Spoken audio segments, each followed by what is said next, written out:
দাদা সার্ভে করতে এসেছিলাম, ওই দুটো মেয়ের নাম কি? কোনটা, লালটা না কালোটা? লালটা। ও, ওর নাম পায়েল। আর কালোটা? ওরও নাম পায়েল। আচ্ছা, ওই দুজনের বয়স কত? কোনটা, লালটা না কালোটা? লালটা। ওর বয়স 17। আর কালোটা? ওরও 17।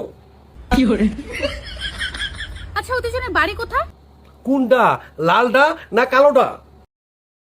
লালটা। ওর বাড়ি কলকাতা। আর কালোটা? ওরও বাড়ি কলকাতা। ধুর মশাই, দুটোর উত্তর এক হলে লালটা কালোটা করছেন কেন? আসলে লালটা আমার মেয়ে। ও আচ্ছা, আর কালোটা? ওইটাও আমার মেয়ে।